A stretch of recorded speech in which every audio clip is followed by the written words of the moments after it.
Hoy vamos a hablar sobre el imaginismo. Para ello vamos a ponernos un poco en contexto histórico.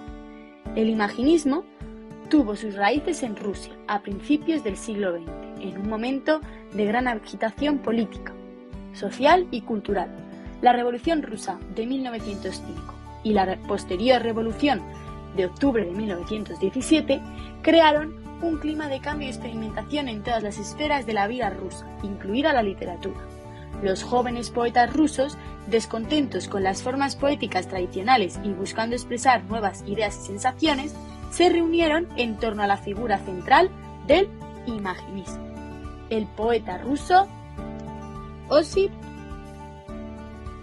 Mandelstam.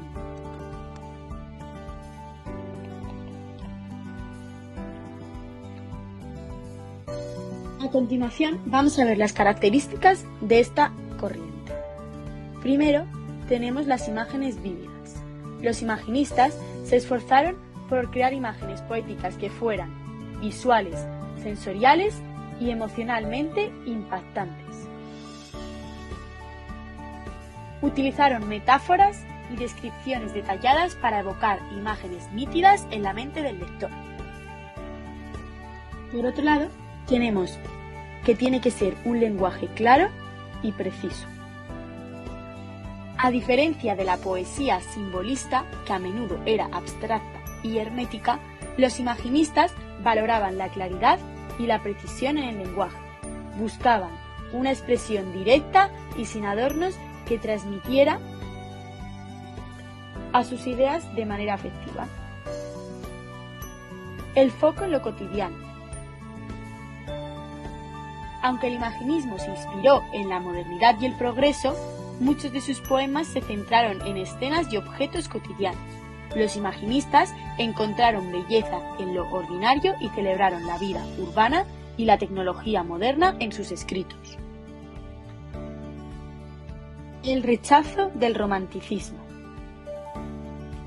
A diferencia de los románticos, que a menudo idealizaban la naturaleza y la emoción, los imaginistas adoptaron una postura más objetiva y pragmática hacia el mundo.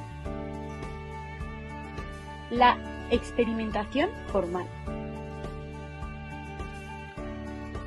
Aunque el imaginismo se basaba en una estética de claridad y precisión, los poetas imaginistas también experimentaron con nuevas formas y estructuras poéticas, rompieron con las convenciones métricas tradicionales y adoptaron un enfoque más libre y fluido en la composición de sus poemas. Destaca la figura del norteamericano Ezra Pound y su principal obra, Cantos, que fue escrita en 1925.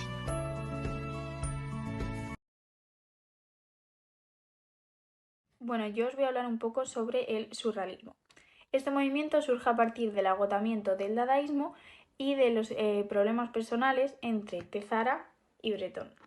El surrealismo lo que comparte con el dadaísmo es ese afán de protesta, pero mientras que el dadaísmo lo hace de una manera más cómica, por así decirlo, el surrealismo lo hace de una manera más seria, se enfrenta a la realidad tal y como es, sin humor.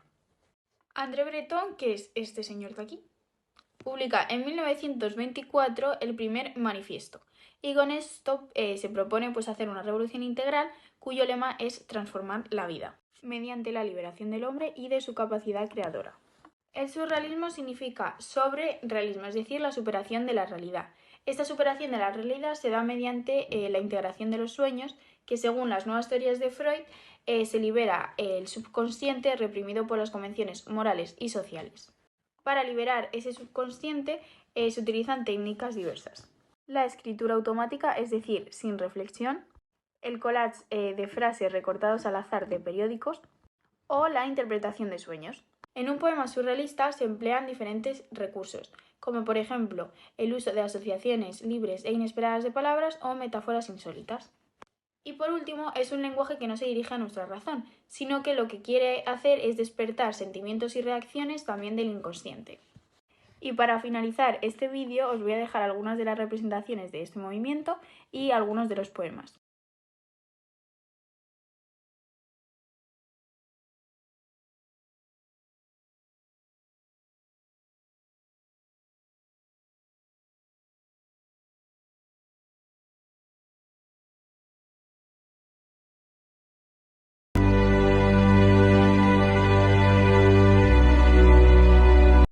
El dadaísmo fue un movimiento artístico de vanguardias que surgió durante la Primera Guerra Mundial en Zúrich, Suiza, como una respuesta radical a las convenciones sociales, culturales y artísticas de la época. Surgió en un contexto de profunda crisis social y política, donde los artistas buscaban romper las normas establecidas y cuestionar la racionalidad y el sentido de la civilización occidental.